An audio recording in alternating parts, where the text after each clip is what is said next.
On today's World Insight with Tian Wei, global security, the top agenda at the ongoing Beijing Xiangshan Forum. Big deal for peace? And China teams up with Malaysia and Thailand for naval drills. The more, the better?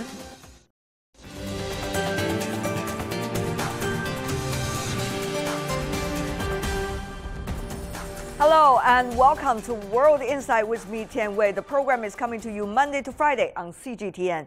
Today we bring you a special program on China's efforts for building peace and stability through military cooperation in the region and in the world.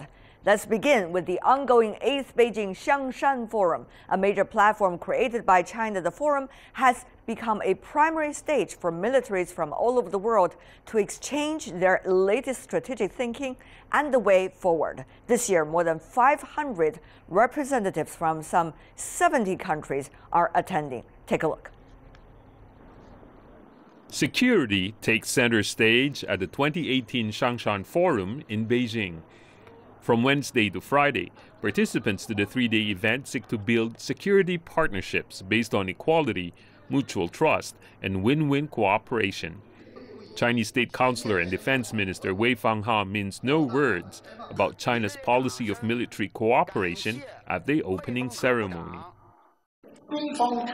China is committed to building a new type of military relationship with other countries. We are ready to strengthen strategic communication with the armed forces of other nations, improve the multi-level dialogue mechanism, and effectively manage strategic risks. We will strengthen coordination and cooperation in international and regional affairs, share the responsibilities of major countries. Wei Fangha told the audience that the situation in the South China Sea has become better, adding that the Taiwan question is China's core national interest. He also read out a congratulatory letter from Chinese President Xi Jinping, noting while the international community faces broader security challenges, China would adopt an even more open approach, working with all nations. He noted the Chinese military would always remain a defender of world peace and stability. More than 500 representatives from around 70 countries and 7 organizations are in attendance, which is the largest number of participants ever since the first forum in 2006. Among them are about 50 ministerial-level officials, including officials from the DPRK, Singapore, Malaysia, and many other countries. The forum focuses on issues including global security governance, countering terrorist threats, maritime security cooperation, and UN peacekeeping. Security hotspots like Northeast Asia and the Middle East will get special attention.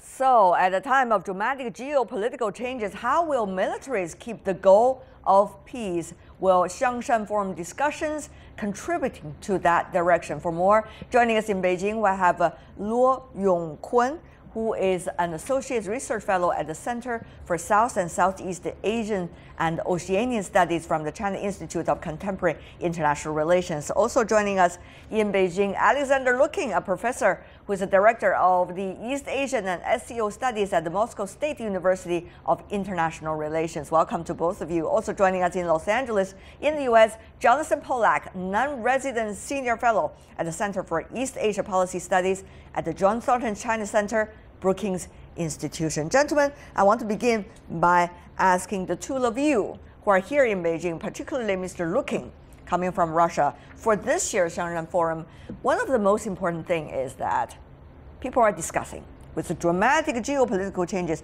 is the security platform and mechanism established after the end of World War II now in the process of collapsing or in the process of helping us to find answers? Well, I think what is in the process of collapsing is the system of security and international treaties, especially Soviet-American treaties, which was signed not after the end of Second World War, but let's say during the Soviet period in the 1970s and 1980s. And this is, in a way, it's natural because they were signed during a bipolar period. when Soviet Union and the United States were equal militarily and kind of economically more or less equal. But at the moment it's still very dangerous, because while coming out of the agreements that existed at that time and existed now, our American colleagues do not suggest anything else. So we can find ourselves in a very dangerous period. Is that a dangerous period to you, Mr. Polak? Do we see the existing system collapsing before a new system being established? Are we seeing, in a way, a very interesting direction of the discussion? If the current system collapses, what is really holding us together? Or there's anything that we could use for peace? Well, the peace cannot depend on luck. It must depend on very, very clear understandings among all involved powers. I would agree very, very much with Alexander Lukin that we're at a moment where the traditional, if you will, rules of the game, the rules of the road, seem more and more questionable, much less able to address what is demonstrably an emerging great power system involving an increasing number of actors, but without any kind of clear understandings among all or most of involved powers. And so that just lends itself naturally to uncertainty, to misperception, potentially to miscalculation in ways that are quite possibly very, very dangerous. Mr. Luo, you see very interesting combination of things happening all at the same time. You see, for example, INF, which the United States and the Russia all signed on, former Soviet Union, all signed on. Now, United States attempt to withdraw from. But you also see NATO, which is an alliance involving U.S. and some of the Western partners in Europe as well, in a way having a dogfight within itself about who pays what, how much, at what time. Meanwhile, you also see new players like ASEAN, which has been more of an economic entity, now becoming ever more multifunctional, even including security functions. So you see a very different players, or very different ways that traditional players are dealing with one another. So what exactly are we seeing right now? Is the old system collapsing? Yeah, in my opinion, the old regional mechanism is not collapsing. Why? In fact, if we look at the world, we will find at the global level, we find the United Nations Security Council. In the regional level, we find the ASEAN Plus mechanism, like ADMM or ADM Plus meetings, so on and so forth. So the problem is not that the mechanism is collapsing, but the mechanism is not able to resolve the disputes, like the South China Sea dispute, like the DPRK nuclear issues, so on and so forth. But the happy thing is that we find that, for example, the DPRK nuclear issues, the US and the DPRK relations improved. So to some extent, at present, we find that the nuclear issues, to some extent, is resolving. But when the US withdrew from the intermediate range missile treaty, we found that US-Russia relations is tense. So we found that the problem is we must strengthen our political ties with each other to enhance mutual trust.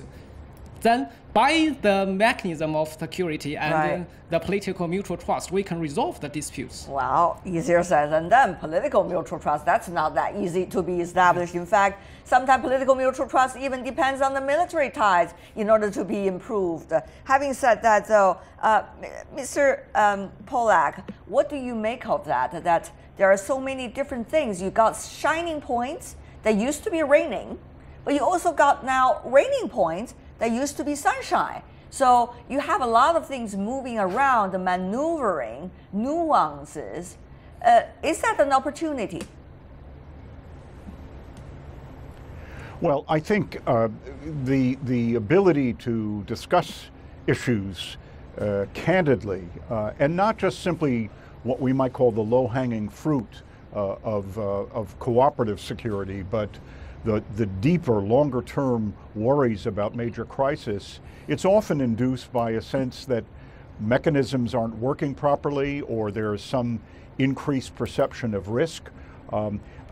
I think that, you know, everything else being equal, states need to talk, they need to interact, but that in and of itself is not a guarantee by any means. I mean, even right now, as we see, for example, between the US and North Korea, I don't share much optimism about where things stand right now. We really seem to be at loggerheads between the United States and North Korea, with South Korea somehow in between.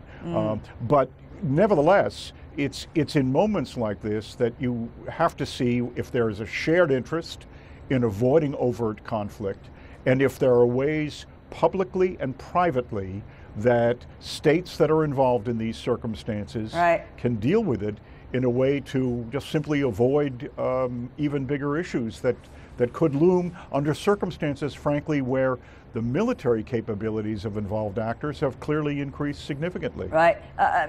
Mr. Lukin, you see very interesting phenomena, even for this year's Xiangshan Forum. DPRK, for the very first time after a long time, attended the meeting and also headed by what they consider as the deputy head of the military. He spoke also at the opening plenary session. That's quite a rare phenomenon. Well, you could say, well, it's just gesture. It does not necessarily mean there's a lot of content change, but gesture sometimes does lead to certain things. That's why gestures are being extended. So, Professor Lukin, shining points, raining points. Do you see more hope, or do you see more crisis when we talk about a apparent collapsing or apparent disability of the current security system worldwide to deal with some of the issues? Well, I'm rather pessimistic about it, and I think that the period, we are looking to a period of uncertainty, quite a dangerous period, and there is a geopolitical reason for it. The thing is that the United States, after the collapse of the Soviet Union, enjoyed kind of period of unipolarity, and they thought they could rule the world, that the history finished, as one scholar said, and so on. But it turned out not to be correct, because other centers of power grew. So, but the Americans don't want to accept that. So they are trying to limit the power and growth of many countries, including China, with this trade war now. And they are trying to do it, which is not very smart, I think, to confront everybody at once. Even Mr. Kissinger said that in the 1970s that they shouldn't have done that. Should confront one, for example, Soviet Union with the help of China, but not both them simultaneously. All right. So we are going to have this dangerous period unless we manage, I mean Russia, China, other big powers, manage to somehow educate Americans that they cannot control everything. And we'll have a period of, I don't know, 10 How years are you of... going to educate the Americans from your perspective, very briefly? We just don't do what they want. All right. Like, like China disagreed with the concept of G2, which was, promoted by Mr. Brzezinski, who said that G2, we give China basically a privileged position, but China should do for us what we cannot do alone, like be kind of agent. Okay. Solve Middle Asian crisis and solve Iranian crisis and so on. And China says we don't want to do it. We want real equal partnership. Well, according to Professor Lukin, we just don't do the things that the Americans want us to do, so that there will be more players on the block, and there will be a way to save the current system, as he puts it, because it's a multilateral system. So only fair if I let Mr. Pollack briefly, sir, to react to what Professor Lukin just said. Oh, I think there's a lot of wisdom in what Professor Lukin just said. From an American perspective, it would seem to many that the United States is trying to maintain and enhance its global dominance, but very frankly, this is a bit of what we might call a fool's errand. We're dealing in a world where there is a distribution of power. States are emerging or re-emerging. And the question is, the sustainability of what was that unipolar moment. It was only a question of time before that began to erode. That's not necessarily bad news. You could argue that the ability to defend states to defend their own interests is exceedingly important, but they have to do it in a way that does not undermine the peace. It is not just between Russia or the former Soviet Union and the United States, but also several other bilateral, multilateral conflicts apparently is also rising. For example, the Xiangshan Forum this time coincides with a confrontation apparently China has with the United States on Monday. 2 U.S. warships sailed through this Taiwan Strait. At the opening ceremony of the Xiangshan Forum, China's Minister of National Defense, Wei Fenghe, said repeatedly challenging our bottom line on the Taiwan question is extremely dangerous, he said. If someone attempts to split Taiwan from China, the Chinese military will take any necessary actions at any cost, end of quote. Of course, Mr. Luo, nobody is questioning Chinese military's determination in making sure Taiwan is part of China, as the Chinese all believe. Having said that, though, this bilateral military relations vis-a-vis the bilateral relations between China and the United States is getting ever more interesting. Yeah. I think the bilateral relations between China and the US, especially the military-to-military relations, is the foundation for the bilateral relations for the whole, and even the foundation for the global and regional peace and stability. So I think the most important thing is, just now I mentioned that for both China and the US, we need mutual trust, but it is difficult to reach. So just as you mentioned that the security issues, like the Taiwan sovereignty issues, is the sensitive issues. So that's why we need the Xiangshan Forum. We need a platform to discuss, to negotiate, even though the negotiative, we need long time to go. But when we're sitting around the table, it is better than we fighting against each other. Communication is very crucial, particularly at a time when trust is not necessarily 100% there. Having said that, though, about China and the United States, Mr. Luo, help us to understand this. It used to be trade that is the pillar of the very strong bilateral relations, but now it seems that there's also problems in the apparent trade war. Therefore, will common ground on the security issue now play a more significant role than it used to be in this bilateral relations? And as a result of that, having an impact on the local security landscape? That is an interesting question, isn't it, Mr. Luo? Yes. If we look at the security issues, we find that today's world is a globalized world, which means that the security issues cannot be handled by any other country single-handedly, either China or the United States. So we need to cooperate with each other. That's why China pushed forward this cooperative security concept. We need more concept to security with the regional countries. Both concepts and actions as well. Mr. Polak, very briefly about that. Security ties China and the US, what does that mean for the bilateral relations now, particularly, when you have other players of this relationship changing?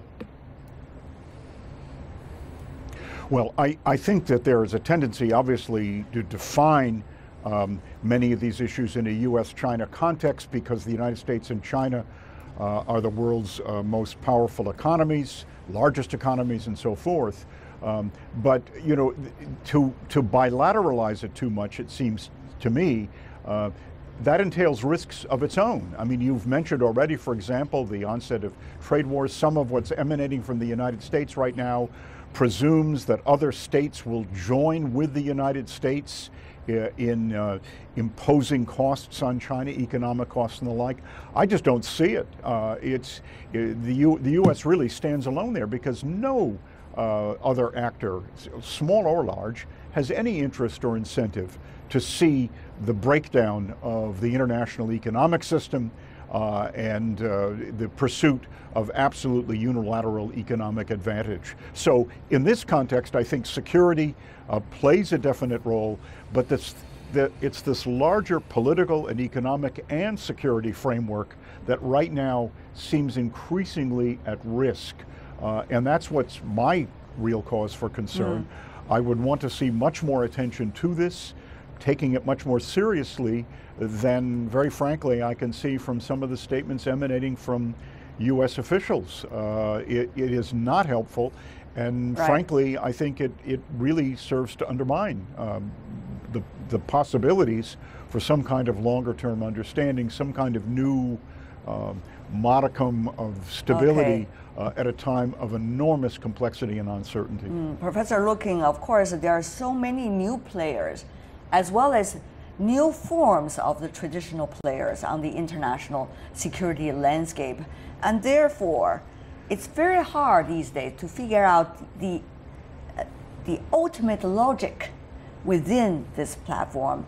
And that is the hard part, that is the challenging part, and that is why many players are trying to challenge each other in order to maintain a favorable position in that maneuvering.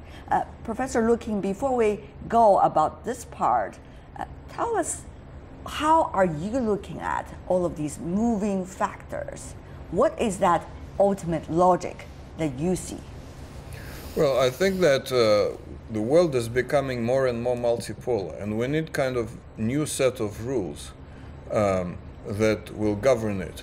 But the problem with that is that not everyone agrees to have this kind of rules. The United States, for example, or especially its government, sticks to the idea that the world, they behave as if the world is still unipolar, while it's becoming more and more multipolar. So that's the major problems of the conflict. I hope that at some point we'll find a way to coordinate the concerns and the ideas of every player, but it will be very hard because it's not only two players, now there are many players. Multiple players on the scene of world security, that seems to be the conclusion that, and the logic that you are reaching. And as a result of that, how can these multiple players work with one another, interact, react, and act? Those are questions needs to be asked. We've seen some examples, for example, China, that has been intensifying its multilateral military cooperation in recent years, particularly with its neighbors. In August, China participated in the SCO peace mission in Russia with 8 other countries. This was the first exercise to include the new SCO members, India and Pakistan. In September, China joined Russia and Mongolia in the Vostok 2018 war games that involved at least 300,000 troops. This month, China and ASEAN navies are participating in the naval drills at the Sea of Guangdong province. At the same time, Chinese, Thai, and Malaysian navies are conducting trilateral navy drills as we speak in the Indian Ocean. These are all actions taken by China with other players multilaterally trying to create some kinds of cooperative capabilities and trust. But the question is whether it will work.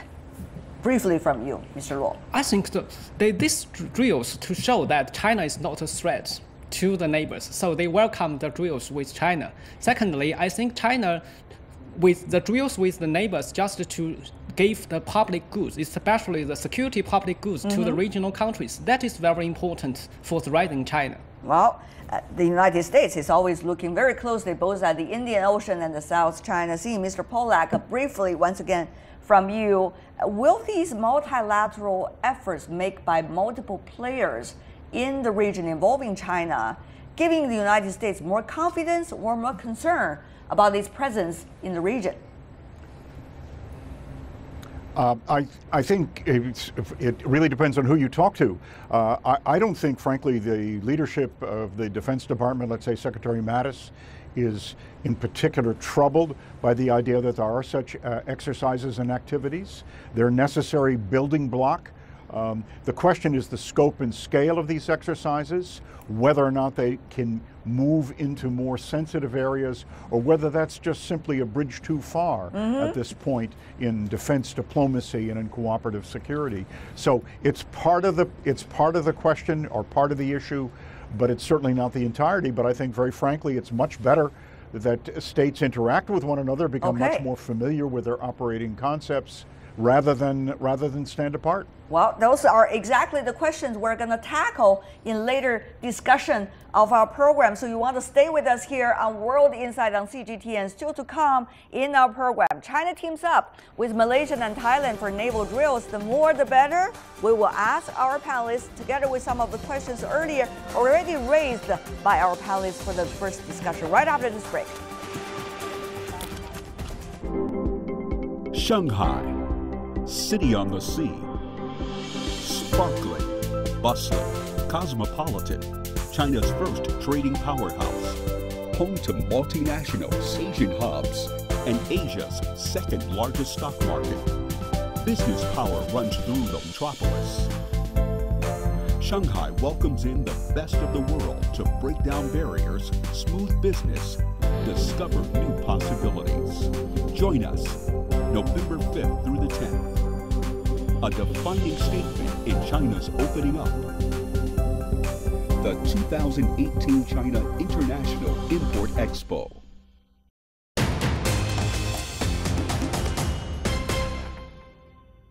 Join world leaders and top business executives from across the globe in Papua New Guinea.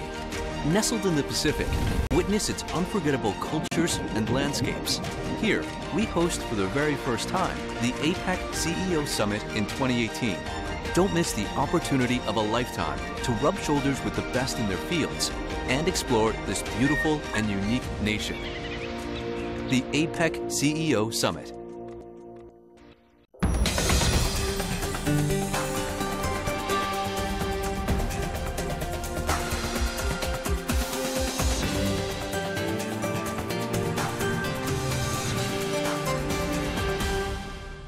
Welcome back to our special program on China's efforts for building peace and stability through military cooperation, both in the region and in the rest of the world. The joint drills are a crucial way to build trust and increase cooperation capabilities among militaries. As we speak, China and ASEAN navies are teaming up in naval drills in waters off Guangdong province. At the same time, Chinese, Thai, and Malaysian navies are busy with trilateral navy drills in the Indian Ocean. Will they serve the purpose, though? We will have our panelists joining in. Beijing, we have Luo Yongkun, once again, Associate Research Fellow from the Center for South and Southeast Asian and Oceanian Studies from China Institute of Contemporary International Relations. In Singapore, we have Lin Tim Wai, Adjunct Research Fellow at the National University of Singapore. Welcome back to both of you, gentlemen. Mr. Lim, of course, you are joining our discussion anew. What do you make of the recent increased effort from China and its neighbors about Navy drills in the region, in the waters that used to be quite controversial?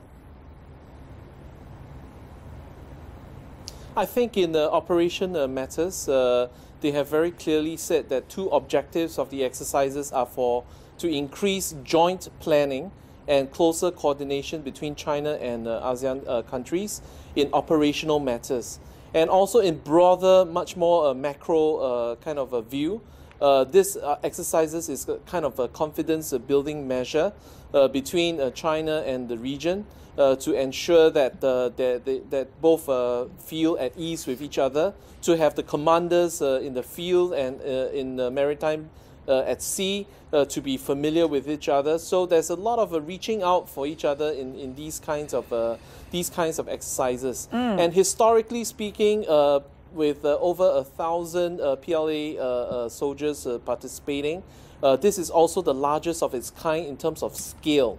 So in terms of scale, I think there is also a demonstrative sort of effect that China is reaching out to ASEAN, and ASEAN is also trying to understand China's military use and security concerns in places which are of common interest to both parties, like piracy and other non-traditional security issues. Yes, indeed. That joint planning certainly is quite a new start, isn't it, Mr. Luo? If you think about the controversies China and its neighbors involved in the South China Sea in the past few years, Mr. Luo.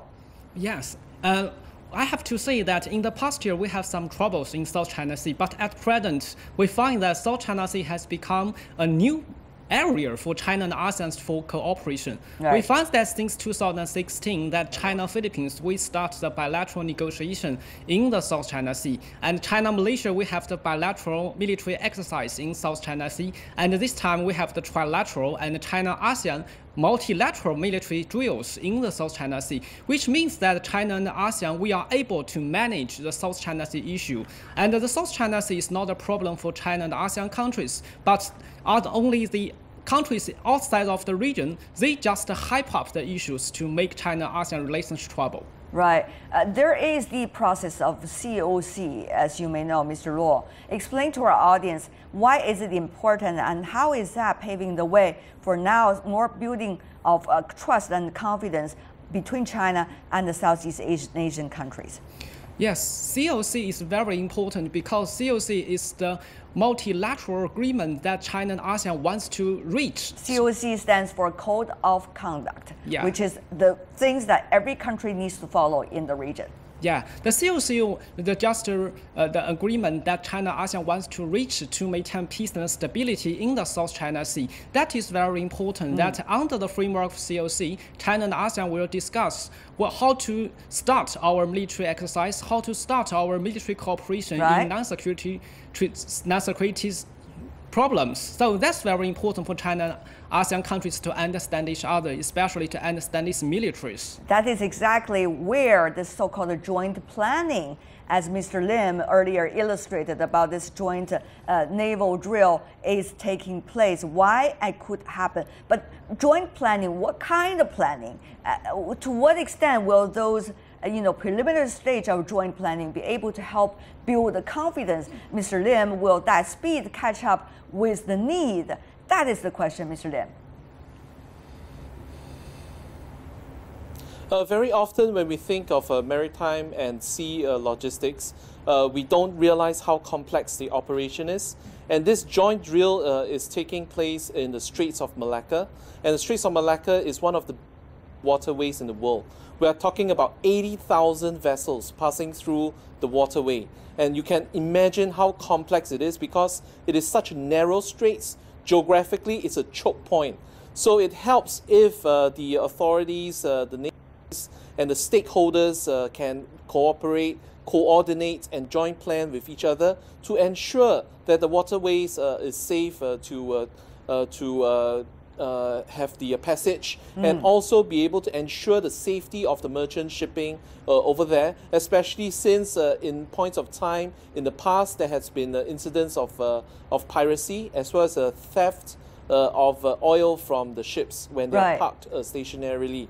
So it is important that all stakeholders are able to come together and work out coordination. And in this sense, the trilateral drills, especially the one between Malaysia and China in the Straits of Malacca, is demonstrative of such intent for non-traditional security enhancement. We do want to recap for our audience. Right now, China and Southeast Asian countries have begun a historic round of joint maritime exercises. On the third day of the week-long maritime drills, participants had the opportunity to visit ships from other countries. Navy sailors from China boarded a Singaporean stealth frigate, while soldiers from ASEAN countries toured around a Chinese warship. These are only part of the efforts to build confidence among all. The exercises are the first of their kind between China and the ASEAN countries. More than 1,200 military personnel are taking part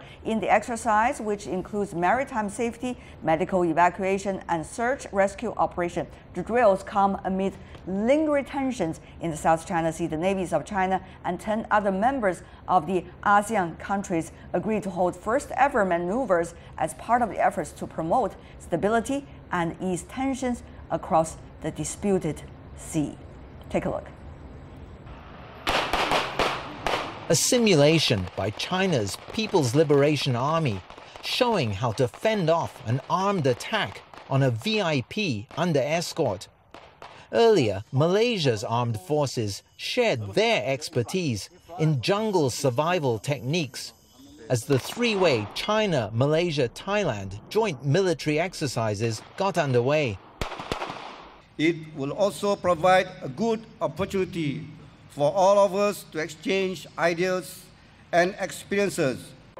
Tabletop exercises focus on a complex security and economic crisis scenario involving a fictitious island in the Strait of Malacca. Let's join hands to raise trilateral military cooperation to a new level and contribute to a deepening of the comprehensive strategic partnership. Strategic and military cooperation between China and Malaysia reached new heights when Najib Razak was Prime Minister. So understandably, there were questions about the direction the relationship would take with a new government and Prime Minister taking power. These exercises will help ease any concerns.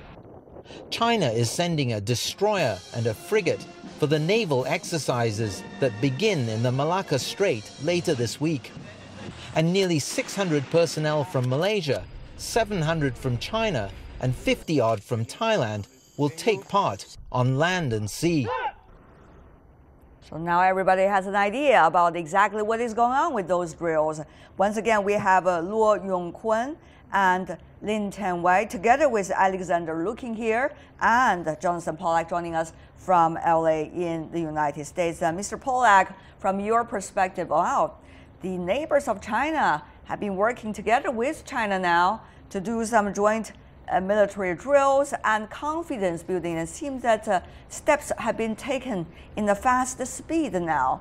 What does that mean once again for the United States? Well, I would agree with you that the pace of these activities, the complexity of these activities has gone up. It's hard to imagine that, let's say, 10 years ago, we would have seen activities like this. As for American attitudes towards it, I don't think that the United States has an intrinsic objection to China's involvement with its Southeast Asian neighbors on various kinds of functions, peacekeeping, counterterrorism, and the like. This seems a natural and logical step in terms of interactions with regional partners. And of course, from the point of view of what ASEAN encourages, this obviously fits very, very well.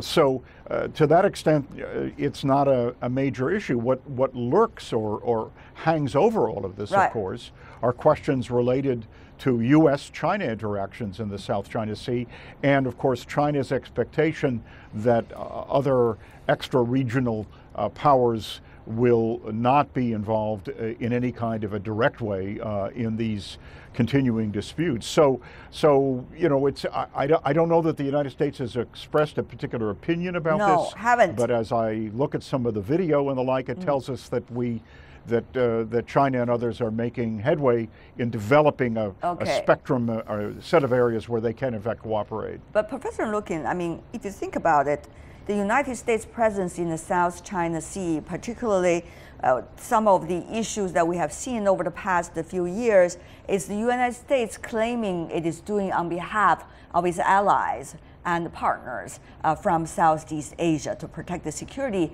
of them. So now when China and these countries getting closer together, building confidence about each other's actions toward the region, so will the U.S. In a way lose some kinds of, you know, excuse or name or title when it comes to its presence in the region, or some forms of its presence in the region? Professor Lukin. Well, I think it's very important for China to improve relations with its neighbors because, as I said, I think that the confrontation between China and the United States is based on geopolitical reality, and it's kind of inevitable. But China also, its relations with its neighbors over recent years were not that great. China's relations with Russia and Central Asian countries are very good, but with some of its neighbors, like Japan, like India, like, as you said, Malaysia, it had some problems, including territorial problems and others. And I think that it is very important that in the confrontation with the United States, China has its neighbors on its side. Otherwise, the United States uses some ASEAN countries against China. So I think that recent step of China of improving relations with Japan, for example, or with Malaysia. This is very important for China, and it's a very, very wise policy. Okay. Mr. Lim, though, very clearly the ASEAN countries do not want to choose the team, quote, United States versus China, which team to join. That would be devastating for countries in your region. But the question is how the ASEAN countries could play this constructive role in making sure having good relations with both countries, while at the same time playing a constructive role to bring these two powers also close to one another, closer, shall we say. That is quite a challenging role, isn't it? Will these kind of joint naval exercises be able to serve the purpose to a certain extent? Professor Lim. ASEAN countries have joint naval exercises with all major powers in the region and all stakeholders in the region. That includes middle powers as well as superpowers and great powers. And ASEAN plays regionalism. It is in the driver's seat of regionalism. And so it helps to reach out to all different parties. ASEAN itself is a very diversified organization. You have some countries that have traditionally political systems that reaches out to China, and you have also other countries that are very close to the West. And so you have a mixture of different countries, but they all come together by consensus. Before we go, also from you, Mr. Luo, how will China be able to do its job from now on? We have seen some turbulence over the past few years. So is this already a very good start about Japan relations, about relations with Southeast Asian countries as well? Yeah. I think in the years to come, first of all, China needs to strengthen the bilateral relations, either with Japan or with Malaysia, with ASEAN member states. Secondly, I think China and ASEAN countries will expand its maritime cooperation, not only in the military field, but also in the maritime economic field. Right. That's very important for China's Belt and Road Initiative's cooperation with the ASEAN's initiative. Thirdly, I think we must make South China Sea a sea for the cooperation. That's very important for each other to understand. But I think the challenge is the United States. Either China ASEAN countries cooperation, but the United States is always there. If China and ASEAN countries make more progress, but if US came into the South China Sea, who can stop United States? That's the problem for China and ASEAN in the year to come. One of the most important things that we have realized today through the discussion with all of you, gentlemen, is that we have more significant players, whether in group or as individual, now on the map of the world security, and we'll see how things would evolve from here. Thank you so much for joining us. A very strong team of discussion. Luo Yongkun, Alexander Luking, Jonathan Pollack, Lin Tianwei. Really appreciate it. And that is all the time we have for today. If you'd like to see more, try to find us World Insight CGTN into your search engine or check out our YouTube channel. Also follow us on Twitter, Facebook, and Sina Weibo from me, Tianwei, and everyone on the World Insight team. Thanks for watching our special program about China's security scene in the region and beyond. And tune in again next time for insights across China and around the world. Good night.